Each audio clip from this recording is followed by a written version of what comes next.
How's it going, everybody? Welcome back to the channel. Today we're going to be talking about Doggerland, which is Europe's lost country, apparently.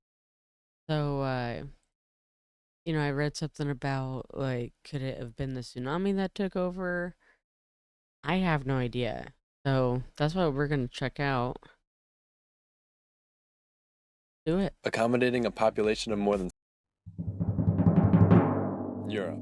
Today Europe. it's densely populated, accommodating a population of more than 743 million. With so many people on Earth's second smallest continent, nearly every square kilometer of land must be put to good use with no exceptions.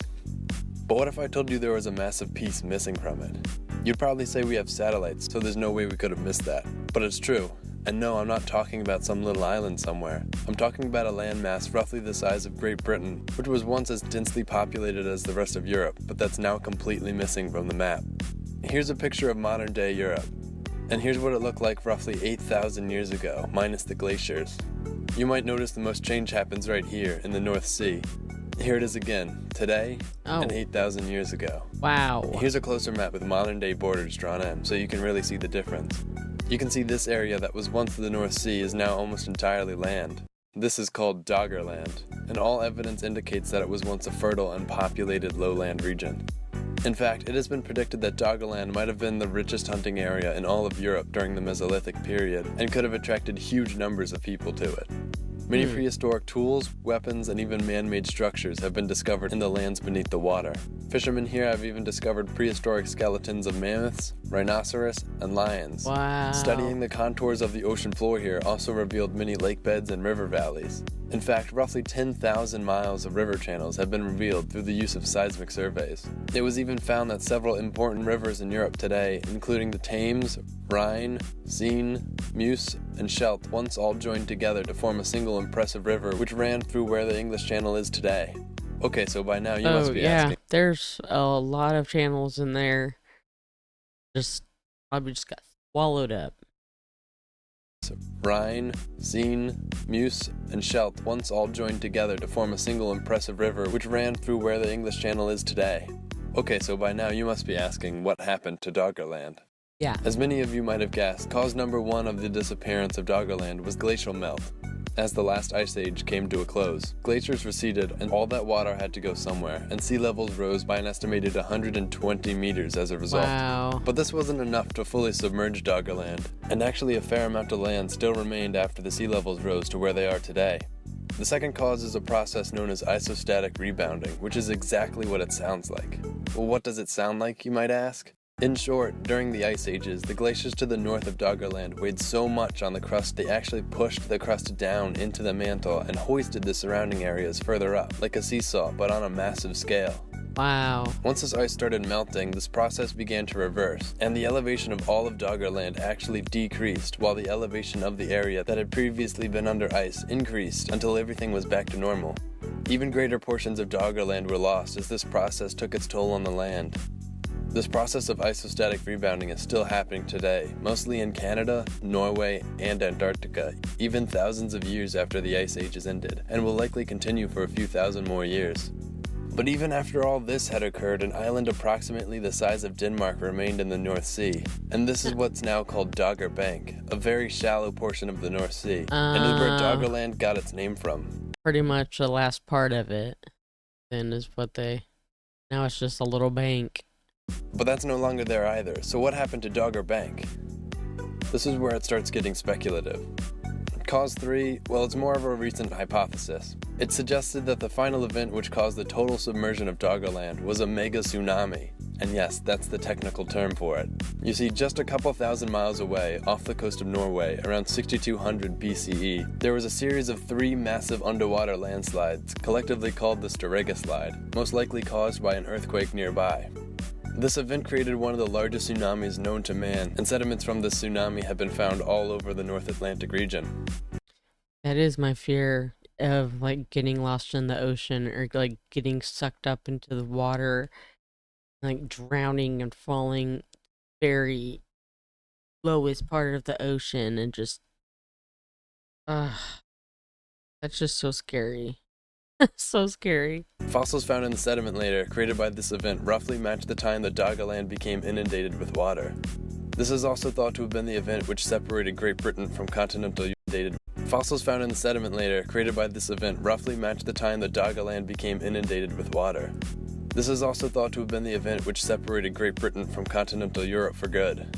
But if it weren't for that Oh. random disaster, Europe could have possibly been home to another small region or even a whole country. Now, if you're thinking this all sounds like the setup for a real-world Atlantis, you're not alone. It has been speculated that this land could have been the origin for such an idea. However, for the most part, the influx of water would have been gradual to the people living there, and would have given them plenty of time to escape to the surrounding regions. This also may explain why northwestern Europe was more densely populated than it should have been at this time. Well, except for those people who might have stuck it out to the end, because I'll remind you, there was a mega tsunami that washed away significant portions of land. What I'm saying is, if you had to ask Yeah. me where I thought the sunken city of Atlantis might be, I'd probably say somewhere on Dogger Bank in the North Sea. So the next thing you might be asking is what Doggerland would be like today if it still existed. And well, first off, it probably wouldn't be called Doggerland, as it only got that name from Dogger Bank, which got its name from the old Dutch word for fishing boat, Dogger, which I'm probably mispronouncing. Dogger? Doger? Dozier? And I doubt there'd be much cod fishing there if Dogger. it was still land. Trying to guess much more about the modern Doggerland is difficult, but I'll try anyway. I'm also going to keep calling it Doggerland, even though I just pointed out that's not what it would be called, probably. I'm just trying to keep things simple, okay? So first, Doggerland would most likely be a very wealthy nation, as it lies over substantial oil and natural gas reserves that make surrounding countries billions of dollars annually. Ironically, however, Doggerland would likely also be a huge proponent of green and renewable energy due to its low-lying geography and vulnerability to widespread flooding. Okay. Doggerland was also, as I mentioned before, predicted to be a fertile land with many rivers, and would most likely have served an intense agricultural purpose. The spot where several major European rivers met and flowed into the ocean would have likely been an extremely strategic spot, and likely would have become the home to a massive harbor and highly populated city. If Doggerland was a country of its own instead of belonging to one of the existing European nations, it would probably be a powerful nation comparable to the UK or Germany. But other than that, it's impossible to guess how this country would have impacted the history of Europe and the world as a whole. Doggerland should remind us of the potential impacts of a changing climate and the dangers many of us will face as the sea levels continue to rise. I'm not saying this is a good parallel for our modern times, as we see the northern ice caps. And this video was done like 6 years ago, and it is worse today. It has to be worse today. I don't know the statistics of it, but like it makes you wonder: are we gonna all drown and die? Is that how we're all gonna die, or is Earth gonna just explode into this big fireball, or are we gonna freeze to death? There's like so many things that I mean, it's just crazy to think about. Disappearing due to man-made emissions. But actually I am. That's exactly what this is. If we continue to warm the climate, we could very well end up like those early inhabitants of Doggerland, forced to move to higher ground until there's nowhere left to go, and then a Yeah. mega tsunami kills us all anyway.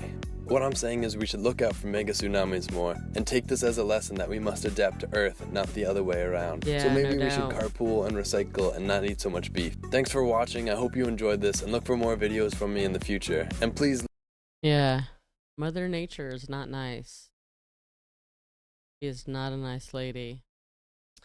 So yeah, Doggerland, and I'm surprised the Dutchies haven't dug it back out.